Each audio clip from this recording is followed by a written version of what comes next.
Healthcare is too expensive. Employers are offsetting costs onto their employees. Who will make health benefits affordable for hard-working Americans and their families? You will!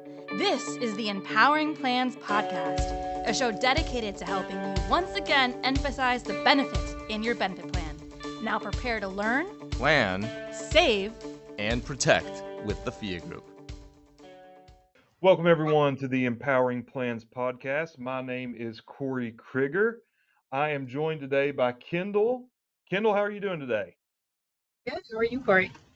I am doing great. It is Wednesday. It is my favorite time of the year, as many out there in the podcast land or in the FIA sphere know that I'm a diehard University of Kentucky basketball fan, and we are in the middle of March Madness.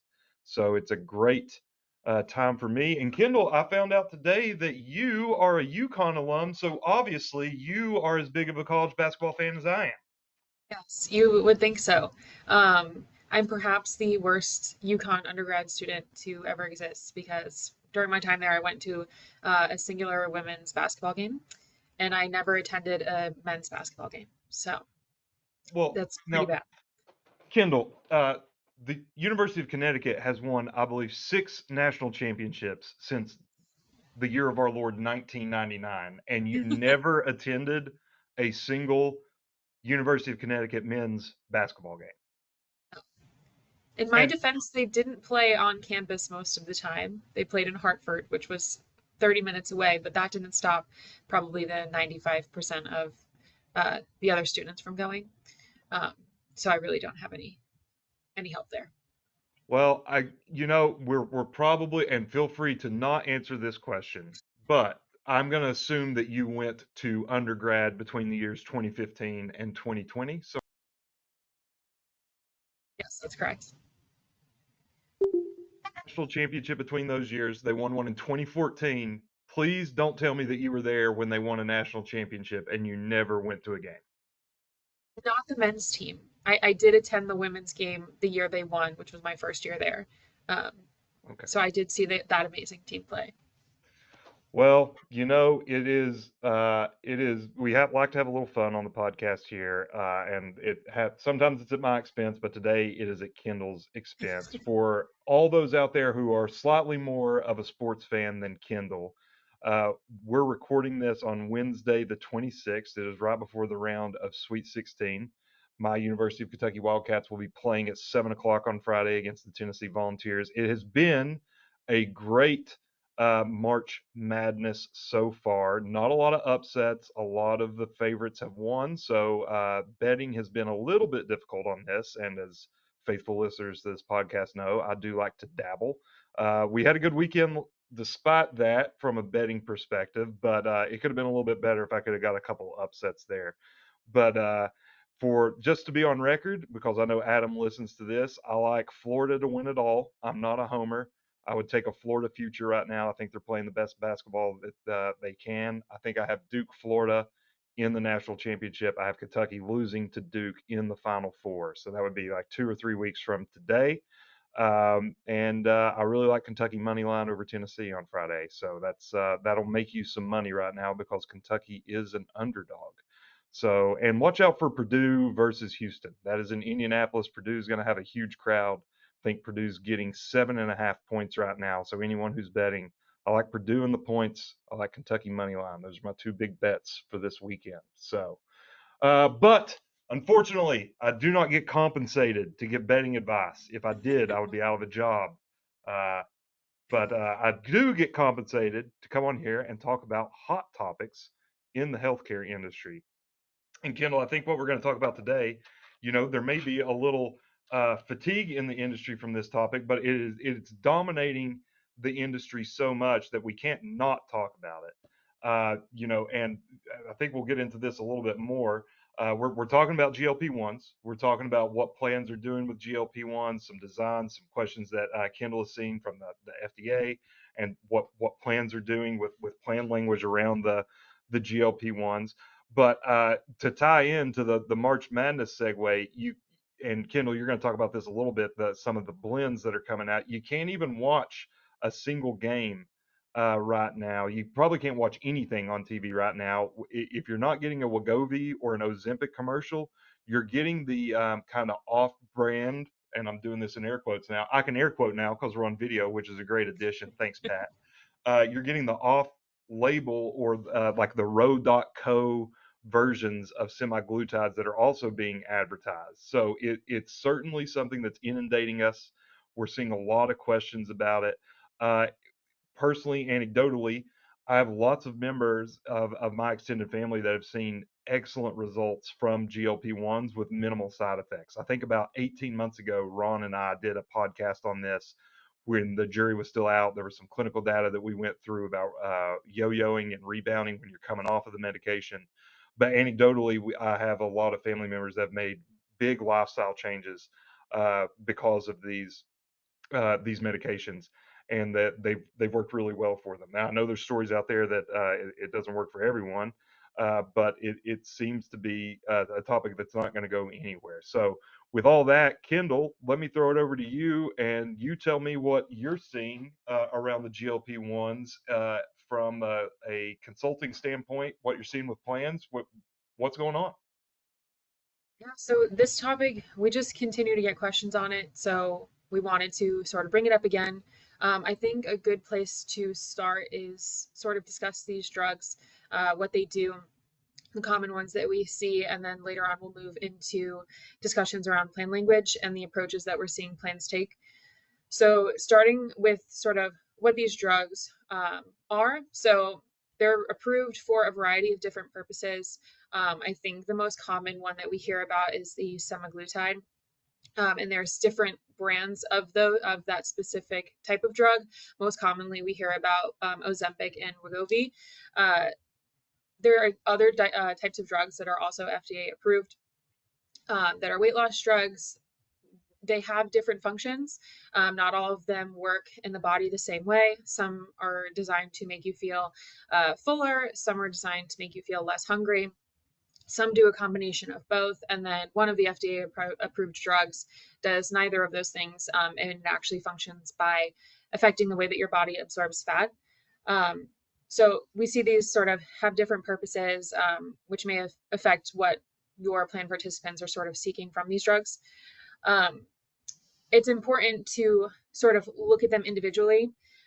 Both Ozempic and Wegovy, like I said, are forms of a semaglutide, but they are FDA approved for different purposes, which is important later on when we're thinking about how we're structuring our plan language. Ozempic is FDA approved for managing blood sugar for adults with type 2 diabetes.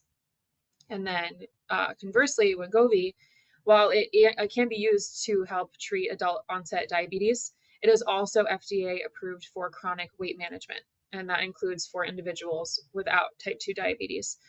So it's important to sort of understand how these different drugs function and what their approved purpose is, because that comes into play later on when we're looking at coverage and also some stop loss considerations as well. Yeah, Corey. Kendall, breaking news from yesterday, I believe, that it was Tuesday night. A friend of Thea and former guest on the Empowering Plans podcast, Dr. Marty McCary, has been confirmed as the head of the FDA. In your opinion, these drugs are currently approved one way. Do we see, has there been any chatter, or have we seen historically that a change at the head of the FDA can retroactively affect some FDA approval or guidelines around, I don't want to say controversial medications, but medications to change what their on, quote unquote, on label use would be? Yeah, it'll definitely be interesting to see. Of course, the FDA has sort of gone back on what it's approved depending on how drugs are affecting certain patients, and having sort of a new head of that department can definitely affect approval because you're looking at it through a different lens, coming from a different perspective. So we might see some changes there, but as I'll talk about later, we're actually seeing these specific drugs now be FDA approved for even more purposes than what they were originally for. So we'll get into that later too. As you said, you have had some people in your family who have not had any side effects from this drug, which is great. But we do see some, which is important to consider also when we're thinking about what an employer is comfortable covering. We know a lot of short-term side effects right now, things like nausea, vomiting, inability to tolerate solid food. The short-term side effects are sort of easier to identify. When we look at a long-term effect of these drugs, a lot of that is still unknown. I came across an article from 2 experts at Johns Hopkins who said that researchers still don't yet know how to fully identify and understand the long-term effects of these drugs. And we're still finding out more and more about the efficacy of these drugs and their implications with long-term use. And back to your question, Corey, some of that and some examples of this are the FDA just announced that Ozempic can be used to reduce the risk of chronic kidney disease, in addition to the treatment of type 2 diabetes. Wegovy was recently FDA approved to reduce the risk of heart attacks, strokes, and cardiovascular death. And Zepbound, which is a different type of weight loss drug that we haven't mentioned yet, it just became the first drug approved for the treatment of obstructive sleep apnea. So we're sort of seeing these drugs now being used beyond the scope of what their original purpose was. We're going beyond just treatment of diabetes and weight loss management now into different treatments for other diseases and medical conditions. So the extent of these drugs is really expanding. Yeah, and not the first time that we've seen a drug hit the market, and maybe the ongoing research have led to the ability for that drug to be even more marketable, right? I think the biggest example that I can think of is Viagra was originally marketed as a blood pressure medicine, right? And then it had a certain side effect that made it very marketable for other conditions. So it's not something that's unheard of that a drug hits the market, and then it turns out that some of the side effects aren't necessarily side effects, that they're actually benefits. So this wouldn't be unique that these GLP-1 or anything that would make you say, oh, this is extremely strange. This is something that we've seen with prescription medications throughout the history of the last 30, 40 years.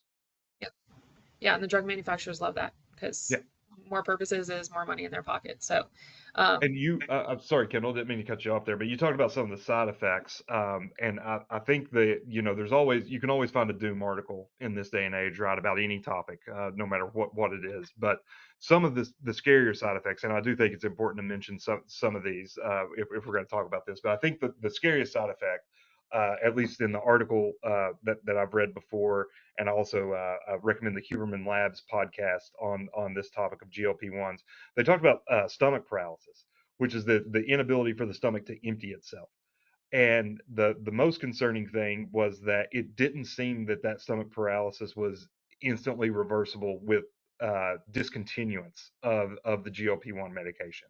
So a lot of times with medications that are, again, I don't want to belittle what this drug is doing, and I don't want to call it a fad medication, but it's very important for individuals listening to this that might be weighing options of maybe this is a good drug for me to really be informed about what some of the potential severe side effects are. And I think that's just we're all better served if we are better consumers and more informed consumers of healthcare. So not sweeping anything under the rug here. There are some severe side effects. And like you mentioned, even researchers at national leading medical research institutions like Johns Hopkins are saying we really don't know what long-term side effects for continued use of this medication would be. Yeah, it's definitely important to be informed. Yeah, and I think it's easy to sort of get scared by all those side effects, especially the more severe ones. But I think the popularity of this conversation and the popularity of weight loss drugs in general sort of speaks to side effects may not be applicable to everybody, but they're definitely a factor to consider. Next, I just wanted to discuss a few interesting things that I've seen in this space related to weight loss drugs. The first one being an article that the FDA recently published about their concerns with the use of GLP-1s for unapproved purposes, specifically for weight loss. We've seen a huge uptick in people pursuing different compounded drugs, which Corey alluded to earlier when he talked about Roe. There's a few different companies that are sort of pushing these compounded drugs, which are when you mix different ingredients to sort of have a custom formulation. These compounded drugs are not FDA approved. So the FDA has not verified the safety, effectiveness, or the quality of the compounded drug, which was the purpose for them issuing this article, sort of outlining the concerns there with individuals taking these compounded drugs when we don't know exactly how they function because they haven't been approved.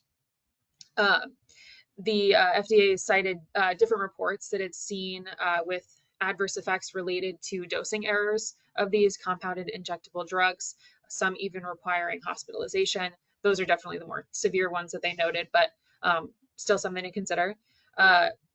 From a plan perspective, typically plans only cover drugs that are FDA approved, so you wouldn't necessarily have to worry about this from a coverage standpoint, but it's sort of interesting to see the direction that consumers are taking because these compounded drugs are much cheaper because the ingredients are much easier to source than drugs like Ozempic or Wegovy.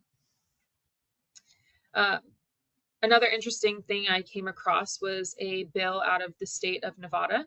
The bill was requiring coverage related to severe obesity. So not necessarily the treatment of type 2 diabetes, but rather severe obesity. And the extent of this bill would be broad enough to apply to self-funded plans. Of course, with ERISA preemption, ERISA plans wouldn't necessarily have to comply with this required coverage. It would be preempted by ERISA, but it would be applicable to self-funded non-ERISA plans that are subject to state law, like church plans or non-federal governmental plans.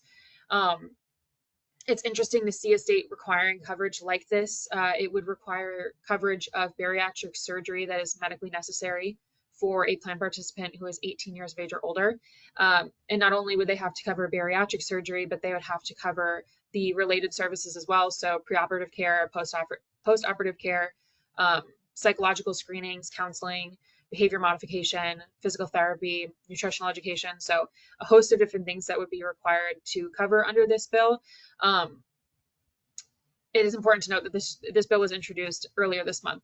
So it could very likely change significantly as it goes through the legislative process, but definitely something to note that that the legislature is sort of contemplating this type of coverage. And Corey, before you jump in, I just wanted to note that this one was specifically interesting to note because the bill noted that coverage of weight loss drugs is not required. So in addition to the coverage that they did mandate in this bill, they specifically excluded weight loss drugs from consideration of this coverage. And I think it speaks to sort of the larger conversation that we're seeing versus weight loss drugs or other types of weight loss treatment. It speaks a lot to it that weight loss drugs are definitely a prevalent conversation in this area.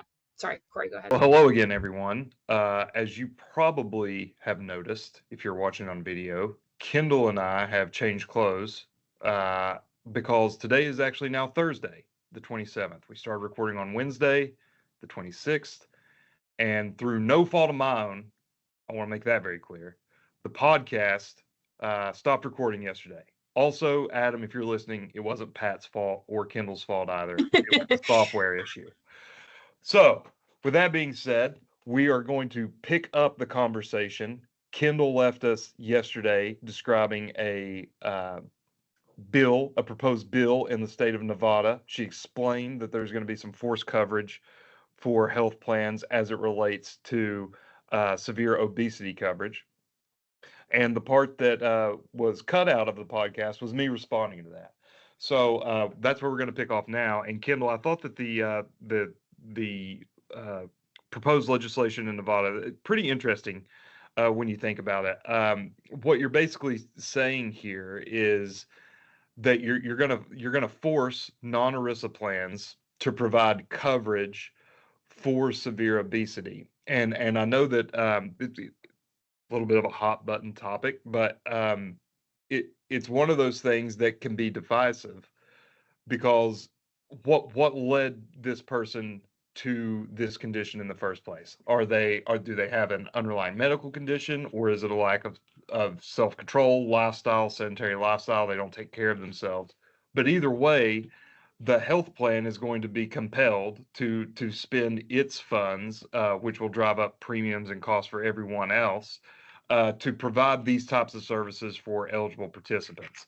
And it's almost in contrast to something that we see going on at the federal level right now. Earlier this week, it kind of got out that the Trump administration with Robert F. Kennedy Jr.'s Make America Healthy Again initiative is wanting to actually limit benefits for SNAP beneficiaries.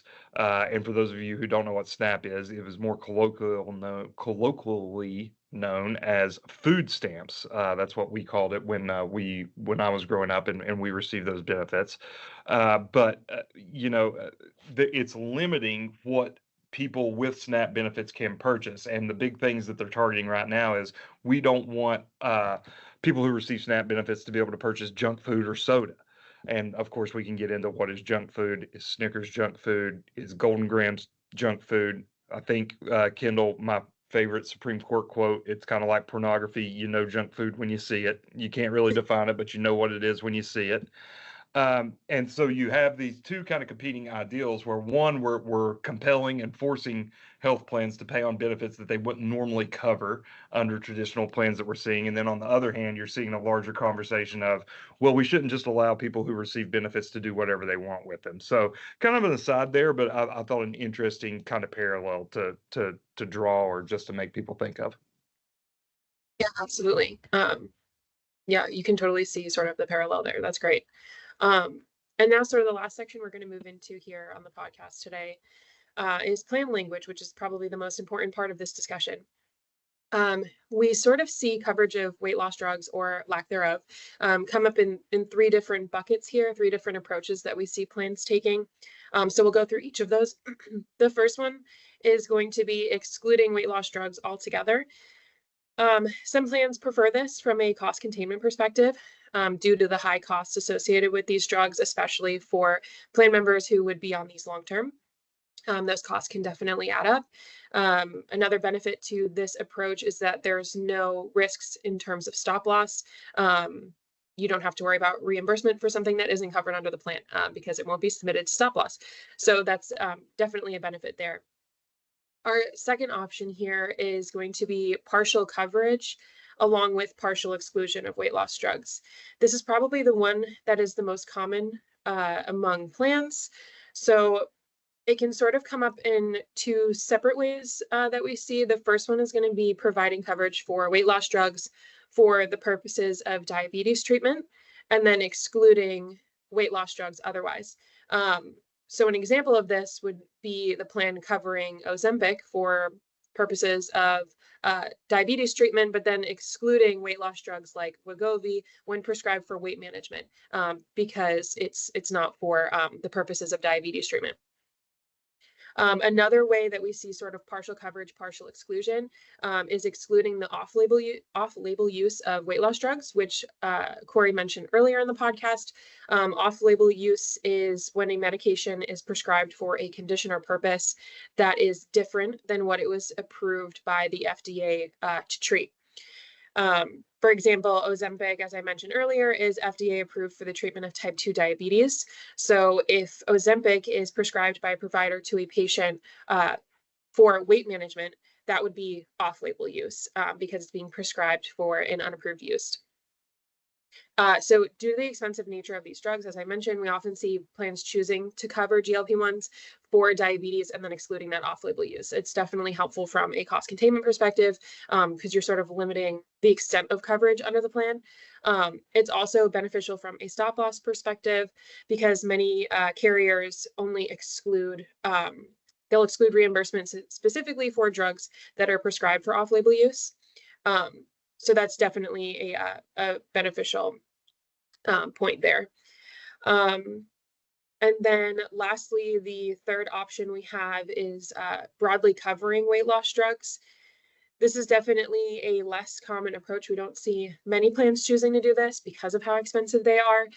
It comes with the risk from the stop loss perspective, sort of the inverse of what I just talked about, because carriers tend to limit reimbursement for off-label use of prescription drugs.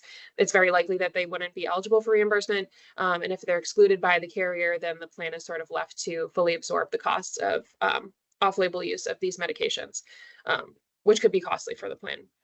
So those are sort of like three different approaches that we see plans taking, and it's definitely up to the preference of the group what they decide to do. here at FIA, we're always happy to look at different plan language and sort of give you some feedback on it. So feel free to definitely send any questions in, or any language that you're currently using, or if you have any more questions about the different approaches and sort of you want a more detailed analysis of each, we can definitely provide that to you. So you can definitely feel free to reach out to us.